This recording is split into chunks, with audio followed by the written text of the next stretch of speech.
unang linggo ng pagsalang ng impeachment trial ni VP Sara sa impeachment court, ating balikan ang mga mahahalagang kaganapan sa unang 3 araw ng paglilitis sa report ni Julian Bunag. Formal nang nagsimula ang impeachment trial ni Vice President Sara Duterte ngayong linggo na sinabayan ng sunod-sunod na legal na debate at paglalatag ng mga unang ebidensya. Sa unang araw ng paglilitis, inihalal ng mga senator judges si Senator Francis Cheese Escudero bilang presiding officer. Mariin itong tinutulan ni Senator Alan Peter Cayetano na iginiit na ang Senate President ang dapat na mamuno sa impeachment court. Point of So order, those who are, Mr. President. in favor of the Mr. motion President, of Senator you're allowed to Lacson, explain para please- ma-convince mo nga please yung iba. raise your hand. This is my explanation. This is my explanation. This is my explanation. To the gentleman This is from Taguig. factual and this is my explanation. So I will stop there. With all due respect, your statement's already out of order. It has nothing to do with the topic on hand. No, Mr. And President. the presiding officer will strike off It has the- all to do with this. will strike off It has all to do. the I do not, statements Mr. President, pertaining to Senator Mr. Escudero. President, kaibigan ko si I Senator direct the Escudero. stenographers to I strike don't off doubt these him. statements. He is the victim here. I'm not doubting him.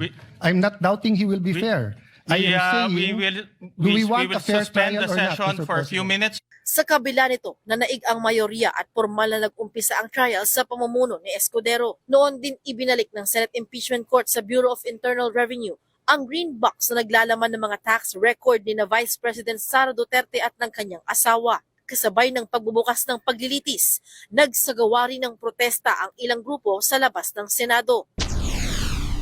We welcome the start of the impeachment trial, but at the same time we are dismayed over the delay.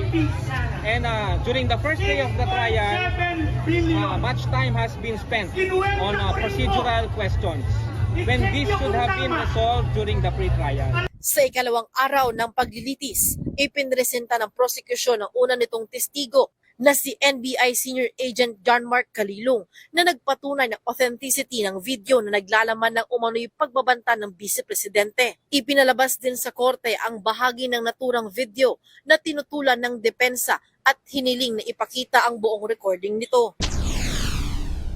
Your Honor, we request that the entire video be played. Ngunit tinutulan din ito ng prosekusyon.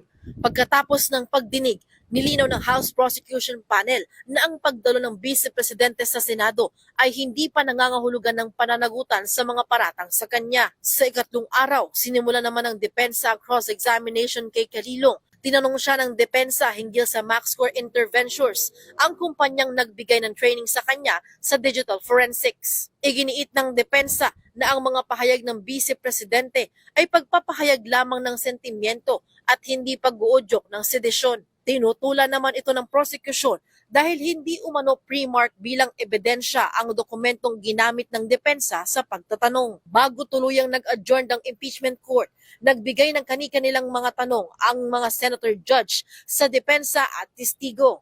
Sa huli, inilatag ng prosekusyon ang kanilang mga magiging testigo sa susunod na linggo, kabilang na sina Attorney Jeremy Lotoc, Attorney Zulaika Lopez at Captain Belinda Bello. Aaralin pa ng prosekusyon kung kakayanin pa na ipresenta si NBI Director Melvin Matibag sa susunod na Miyerkules. Para sa totoong balita sa Bagong Pilipinas, Julian Bunag, Congress News.